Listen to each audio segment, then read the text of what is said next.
dell'epidemia mostra il boom di positivi, ma i pochi ricoveri in proporzione. Qui non c'è motivo di una chiusura generale, dice Zaia, ma se serve si useranno lockdown mirati territoriali, ordinanza per tenere aperte le attività commerciali.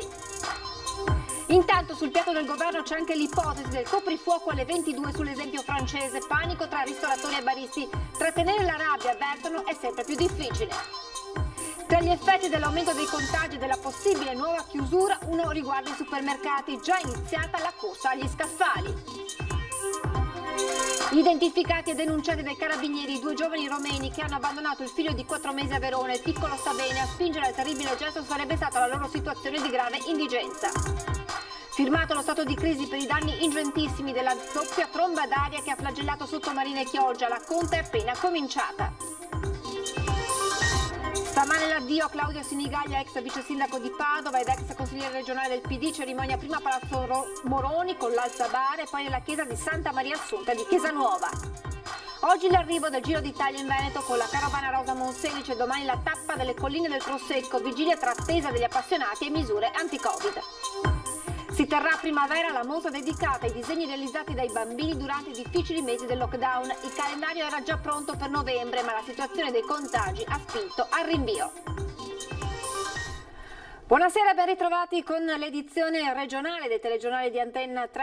In primo piano, lo avete sentito anche dai titoli, il punto sull'emergenza coronavirus in Veneto fatta questa mattina dal governatore Zaia, che ha ribadito l'importanza dell'uso della mascherina per evitare che la curva dell'epidemia aumenti e quindi per evitare un collasso del sistema sanitario.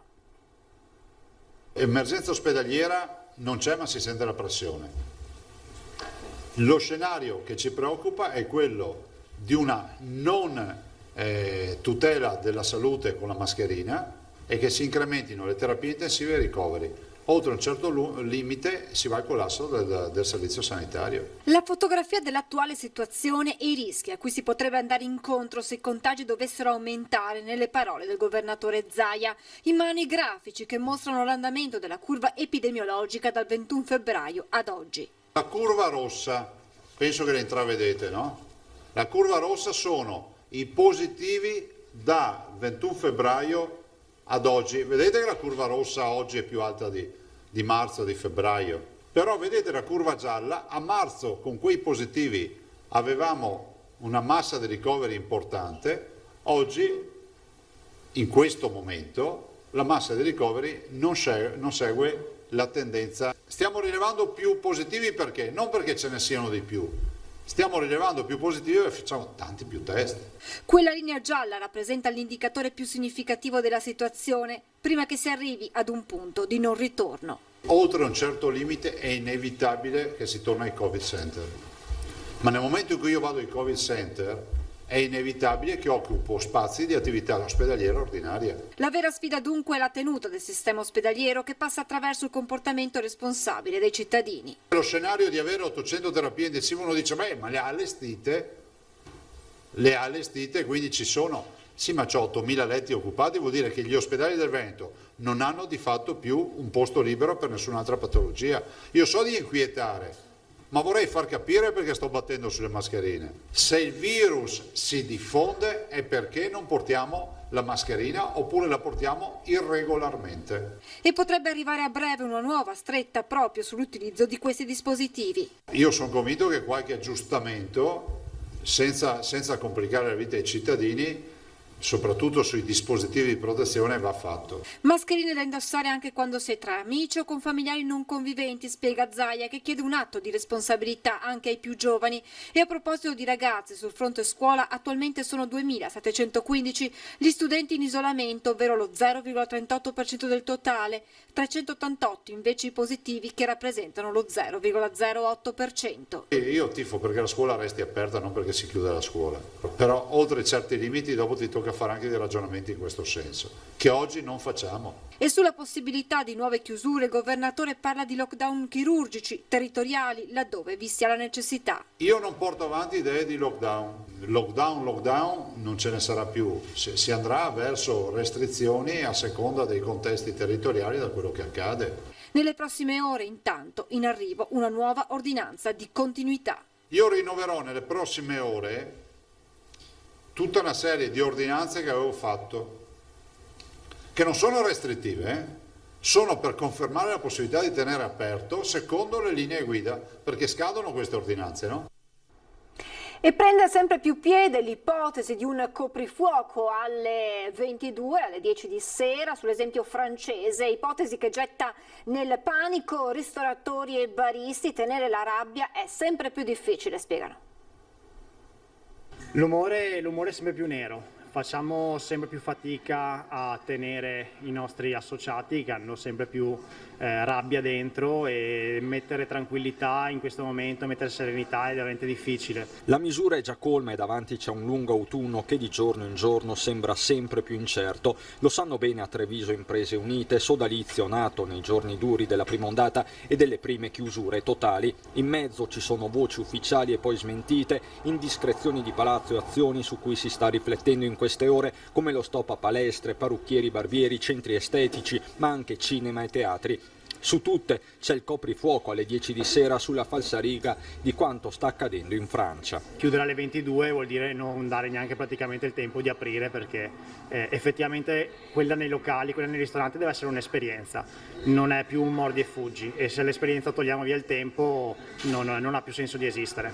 Già, perché il nodo non è più solo quello di resistere, ma pure di esistere, ed è una linea sempre più sottile per bar e ristoranti, ma anche per chi si occupa di eventi e di commercio al dettaglio. In più ricordiamoci che molti commercianti hanno già perso tutti gli acquisti fatti per la primavera 2020, in questo momento stanno facendo gli acquisti per il Natale, e sentirsi parlare di nuovo di lockdown vorrebbe dire dover cancellare un'altra stagione e avere di nuovo merci in giacenza che non sanno più come gestire. Lo spettro di un Natale in lockdown, quindi un'ipotesi medica, una certezza economica, un film che le imprese hanno già bene in mente. Sembra il titolo di un film di Vanzina, speriamo che resti semplicemente tale, perché andare in lockdown in quel periodo là verrebbe comodo magari per certi dipendenti che avrebbero comunque le 2 settimane di ferie, ma per noi partite IVA vorrebbe dire veramente la fine di tutto. E i cittadini, se da un lato si dicono favorevoli alla chiusura anticipata dei locali, dall'altra dicono quanto sia necessario rispettare le regole e indossare la mascherina. Si ha paura per un nuovo lockdown, per la chiusura delle scuole, vista questa impennata di contagi? No, non credo proprio che ci arrivi un altro lockdown. Non penso, sono contagi ma sono asintomatici. E non mi fa piacere pensarlo, e chiaramente sì, un pochino lo temo. Ida, insomma, esci tu alla sera, come vedi la situazione? Secondo te è necessario ridurre gli orari di apertura dei locali? Sì, allora, più che altro ridurre gli orari di apertura, forse convincere i ragazzi a non incontrarsi in troppi gruppi, oppure a magari tenersi mangiare, poi rimettersi la mascherina subito e non tenersela. Cioè, i bar dovrebbero anche, devono lavorare anche loro, però magari mettere più senso civico nelle persone, che stiano attente loro, così che magari possiamo tutti evitare un altro lockdown, così che l'economia non vada di nuovo giù. Ecco. Io sono molto preoccupata perché di sicuro per me sotto le festività o il blocco delle scuole chiudono qualcosa. Più che timore, non so, spero che prendano le precauzioni giuste, perché è una cosa seria secondo me, quindi se bisogna stare a casa un po' di più per il bene di tutti meglio così. Non penso che sia facile stare sempre a distanza e tutto, cioè capisco le persone che a volte fanno assembramenti, sarebbe meglio di no, però non è così semplice. Secondo te sarebbe da chiudere i locali prima, insomma, ulteriori restrizioni alla penso che sia una scelta molto difficile in realtà, non è così semplice come decisione. Non ho paura, ma spero che non ci sia. Ha paura per la chiusura delle scuole, se ha figli? Il termine paura non è quello giusto, però avendo i figli spero che la loro istruzione possa essere normale e regolare. E il rettore dell'Università di Padova, Rosario Rizzuto, presente oggi a Treviso all'inaugurazione del corso di laurea di medicina dell'Ateneo Patavino, è intervenuto proprio sull'impennata dei contagi da coronavirus e ha commentato i timori di nuovo lockdown ventilato dal direttore del Dipartimento di Microbiologia e Virologia di Padova, il professor Andrea Crisanti.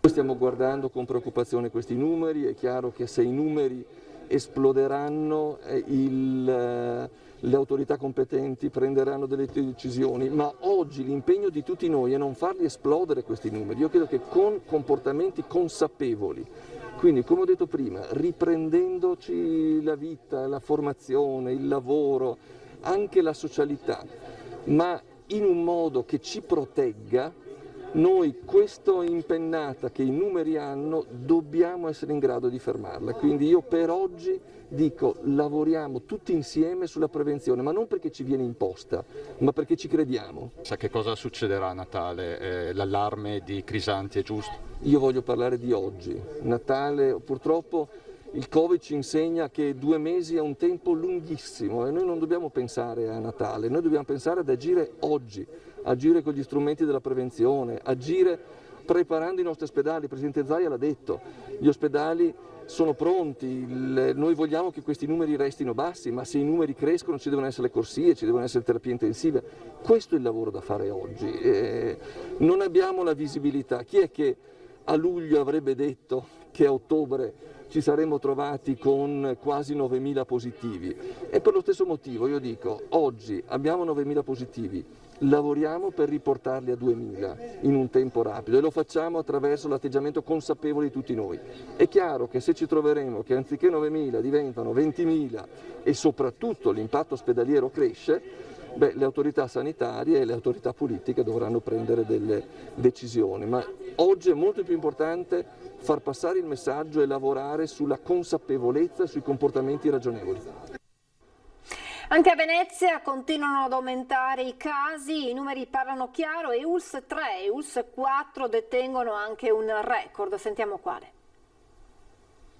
Mentre oggi in tutta la regione si registrano 357 nuovi casi di contagio da Covid-19, in provincia di Venezia sono 93 in più.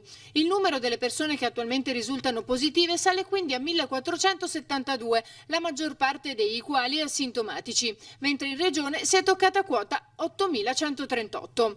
Guardando ai ricoveri invece sono attualmente 443 i pazienti in cura negli ospedali veneti, dei quali 339 positivi, 40 gravi e 104 negativizzati.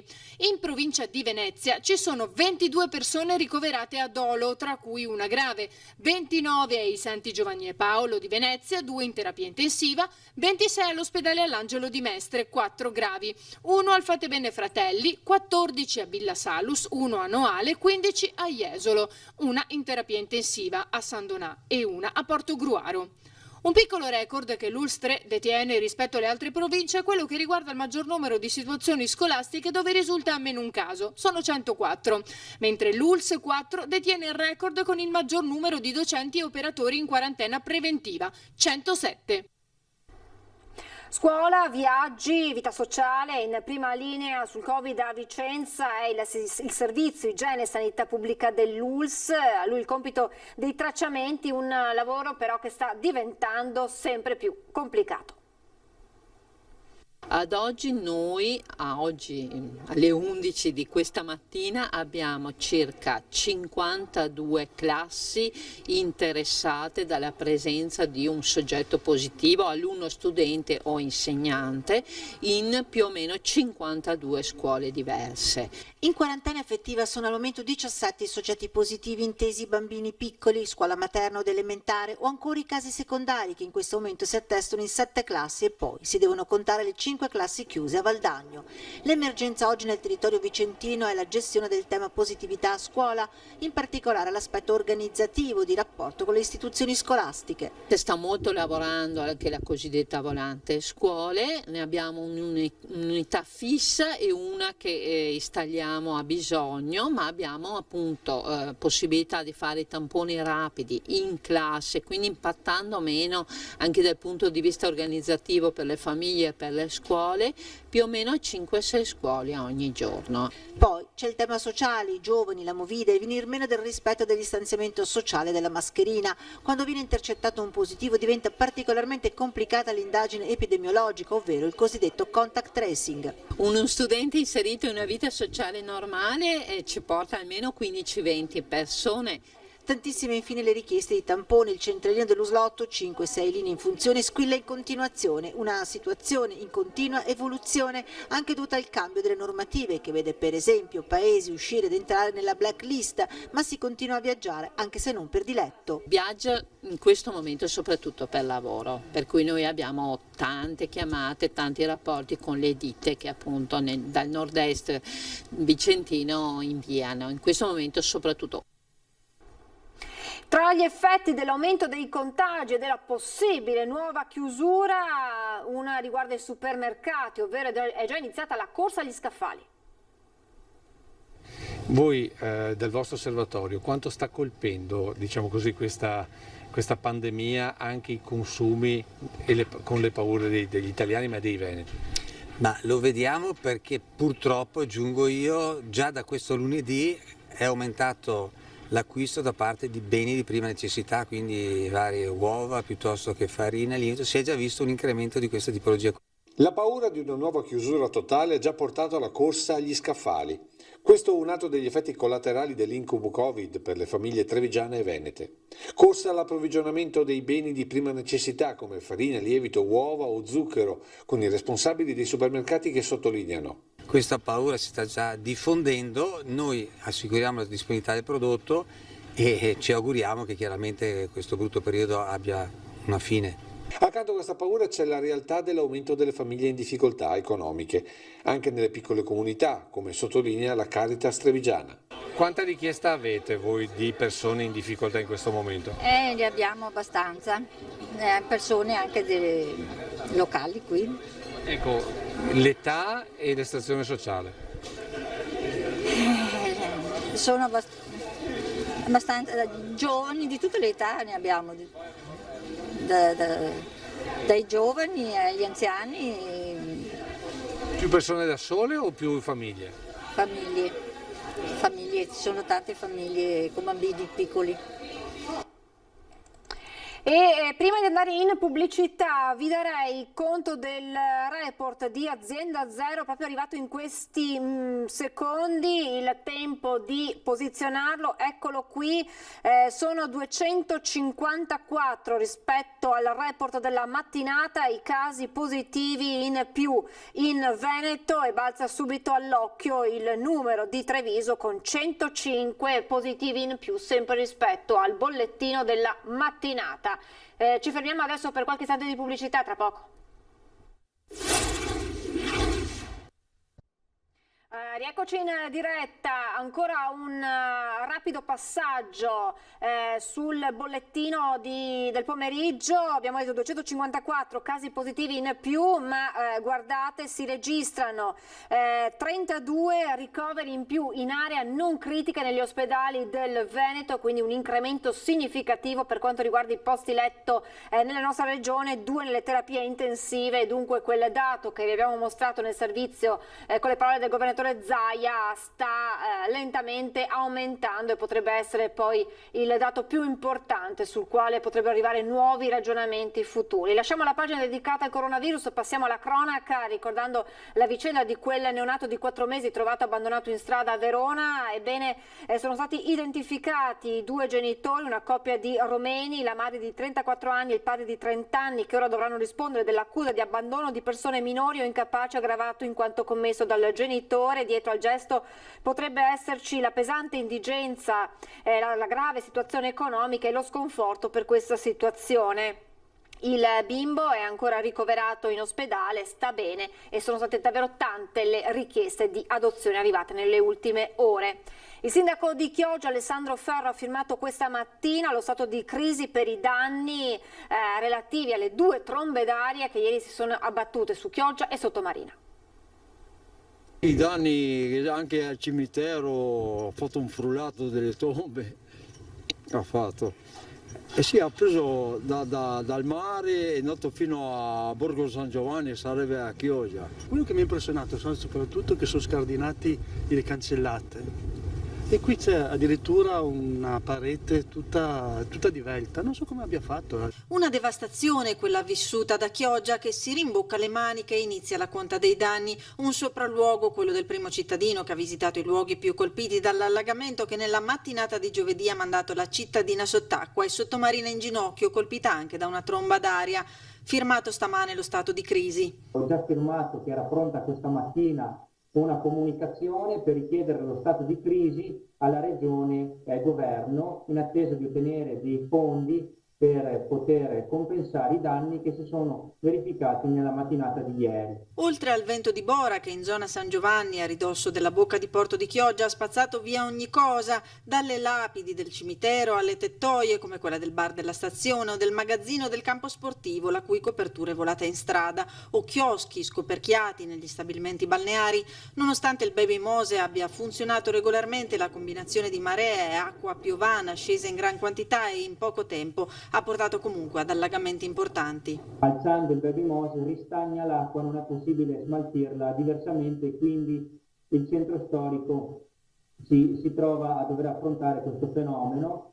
Ho già richiesto con un'ulteriore lettera di poter interloquire con tutti gli enti competenti e istituire un tavolo tecnico e trovare la soluzione affinché questo fenomeno non si verifichi più. Baby Mose che diventa una meta, un osservatorio privilegiato per i cittadini e un metro per valutare la situazione. Siamo venuti a fare una passeggiata a vedere il Mose. Se c'è il Mose tirato su, vedi, c'è il Mose tirato su. Funziona il Mose? Sì, funziona. I vigili del fuoco all'opera da ieri per mettere in sicurezza e transennare le aree non ancora a posto. E intanto alla conta dei danni odierni si aggiunge un dato di fatto: i risarcimenti per l'acqua alta dello scorso 12 novembre devono ancora arrivare.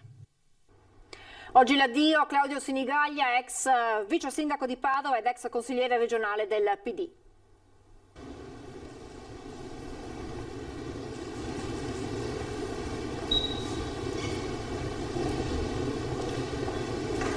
Quando entra a Palazzo Moroni, il feretro di Claudio Sinigaglia è accolto dal silenzio rispettoso, il saluto della polizia locale, nel cortile del municipio gli amici con cui spesso proprio in questo luogo si era intrattenuto in lunghe conversazioni di politica. La moglie Roberta e i figli Edoardo, Gregorio e Virginia non si lasciano mai le mani, nei loro occhi il dolore ma anche l'orgoglio di essere la sua famiglia. L'addio commosso all'ex assessore regionale ed ex vice sindaco, in molti lo hanno voluto salutare ricordando la sua gentilezza e il sorriso appena accennato ma cordiale, il suo impegno nel sociale, nella sanità e nello sport, come ha ribadito il vice sindaco Andrea Michalizzi. Realizzando tanti impianti sportivi, tante palestre che ancora oggi consentono a tanti ragazzi di praticare sport in un ambiente sano e vicino alle loro case. Anche il vicepresidente del Consiglio regionale Roberto Ciambetti ha avuto parole di grande stima per Sinigaglia. Commovente e da esempio negli ultimi mesi di malattia la sua volontà di partecipare in varie forme ai lavori del Consiglio regionale. Ci mancherà perché uomini della sua tempra, coerenza e intelligenza sono veramente rari. Ciao Claudio.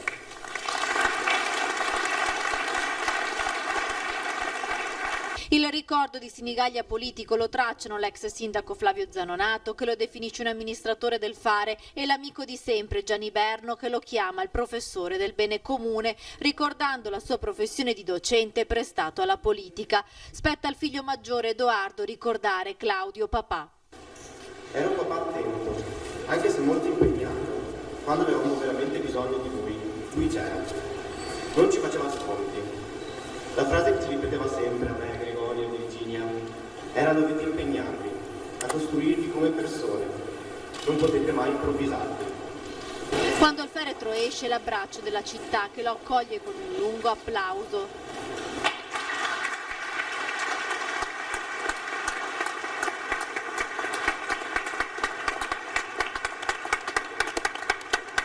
Poi la funzione religiosa nella chiesa di Santa Maria Assunta a Chiesa Nuova, la parrocchia che lo ha visto crescere e muovere i primi passi nell'azione cattolica. All'interno posti contingentati, ma all'esterno in tanti hanno preso parte alla cerimonia grazie ai maxi schermi e alla diretta YouTube. Quello che abbiamo ricevuto da Claudio in vita è solo una caparra di quello che ci aspetta, ha detto Don Pierpaolo Peron. Nulla andrà perduto, anzi ci rincontreremo. I figli hanno ringraziato tutti i medici che hanno curato Sinigaglia nei mesi di difficili della malattia e per i molti messaggi d'affetto ricevuti. L'ultimo grazie però è per il papà. Ciao papà, non ti preoccupare per noi, abbiamo più o meno tutto sotto controllo. Veglia su di noi da lassù.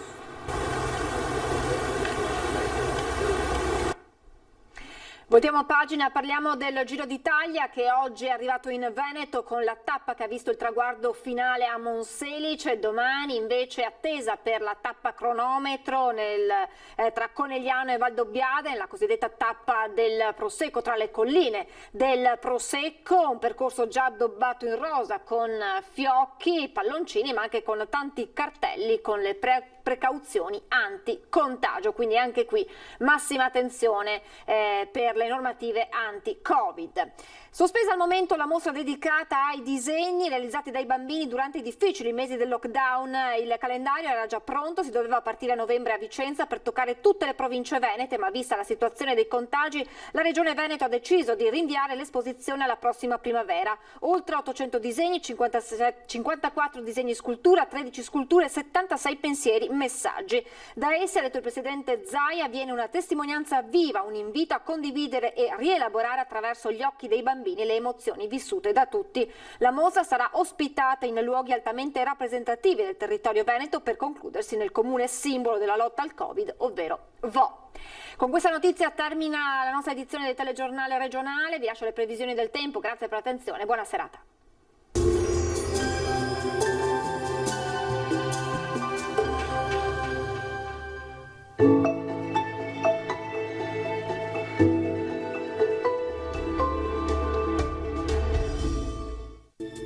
Bentrovati al meteo. La pressione atmosferica torna nuovamente ad aumentare. Sarà un sabato all'insegna del tempo stabile. Vediamo il dettaglio del 17 ottobre. Sul Veneto probabili iniziali nubi basse, foschie e locali nebbie in pianura e in qualche fondovalle, ma fino al primo mattino. In seguito nuvolosità irregolare alternata ad ampie schiarite soleggiate. Non sono comunque previste piogge degne di nota. Temperature minime fino a 8 gradi, valori massimi compresi invece tra i 13 e i 16 gradi all'incirca. Ci spostiamo ora sul Friuli Venezia Giulia, anche qui avremo un ampio soleggiamento dappertutto, salvo per locali annuvolamenti al pomeriggio, ma sui settori montuosi. Temperature minime tra 5 e 9 gradi, massime sui 15-16 all'incirca. Infine diamo uno sguardo alla situazione del Trentino Alto Adige, anche qui bel tempo, sole prevalente, locali addensamenti ma senza conseguenze. Temperature minime sui 3-4 gradi, massime intorno ai 15 gradi. Dal meteo di Antena 3 per ora è tutto, grazie per l'attenzione e arrivederci al prossimo aggiornamento.